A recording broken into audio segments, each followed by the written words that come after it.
C'est malheureux ce qui se passe. Nous avons une administration qui n'a rien compris du décret 18 du 22 janvier 2025. Regardez comment nos parents sont traqués. Il y a encore, on a dit on ne doit pas vendre le soja béninois à l'étranger.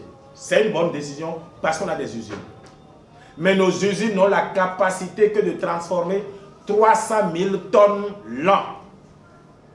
Gaston Dossoui, pour qui je dis bravo, a réussi à faire produire à nos parents 650 000 tonnes.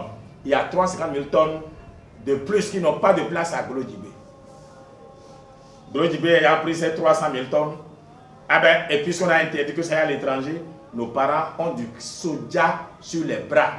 Au même moment, il y a la disposition qui dit on arrête soja qui veut aller au Togo ou bien au Nigeria. Durant 3 mois, Glodibé ne prenant pas, nous, aux défenseurs du peuple béninois, nous avons saisi les autorités béninoises parce que nous avons réussi à trouver un marché au Nigeria pour notre soja. Quand cela passe par le port béninois, c'est 300 francs. Non, c'est 30 francs qu'on paye par kilo.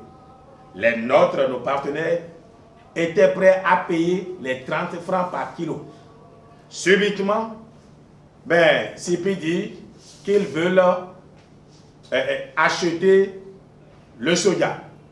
Nous nous sommes réjouis et on a laissé la filière qu'on trouvait comme palliatif à nos parents. Et ici, je voudrais que vous m'aidiez à dénoncer CIPI. Parce que nos parents ont encore beaucoup de soja qui n'ont pas trouvé d'acheteurs. CIPI n'a acheté que durant 15 jours et a cessé. Monsieur le Président, ce n'est pas facile de faire le champ. Et le gouvernement n'aide pas le sojaculteur d'aucune façon. On ne peut pas leur faire ça. Le soja pourrit dans les magasins. Et quand il y en a même qui trouvent de marché, ou bien même qui veulent déplacer d'un magasin à un autre, la douane l'arrête. Il y a plein de camions qui sont à la douane de Djougou aujourd'hui et à gauche à droite. Ça ne peut pas continuer.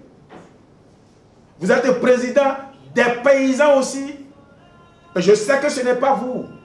Vous devez nous aider à dénoncer l'administration qui ne comprend pas l'esprit des tests. Car c'est une bonne chose. Interdire l'exportation en l'état du soja béninois, le transformer ici, crée de la valeur ajoutée, crée de l'emploi. Mais nous sommes en surproduction. Nous avons déjà acquis ce qui est utile pour Glodibé. Permettons que d'autres vendent ailleurs, qu'ils payent les taxes. Et ceux qui croient que les initiatives de Corby, il faut les combattre,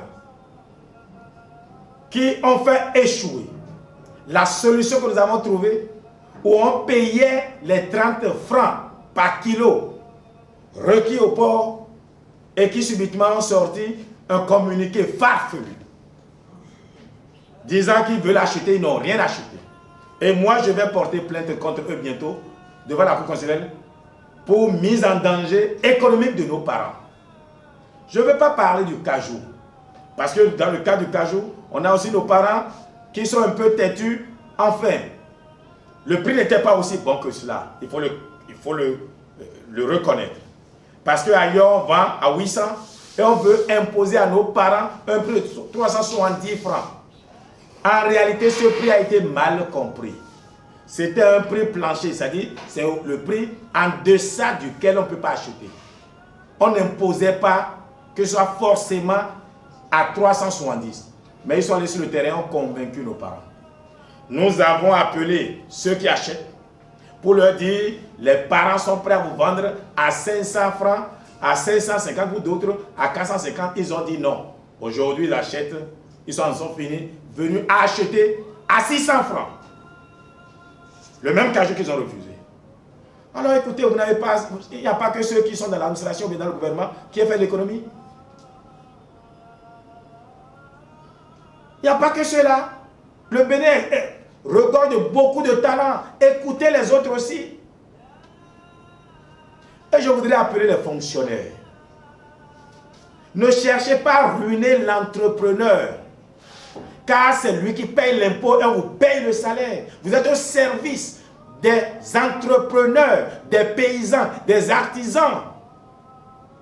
Ce que vous faites n'est pas bien. Et à la fin, nos parents s'attaquent à Talon.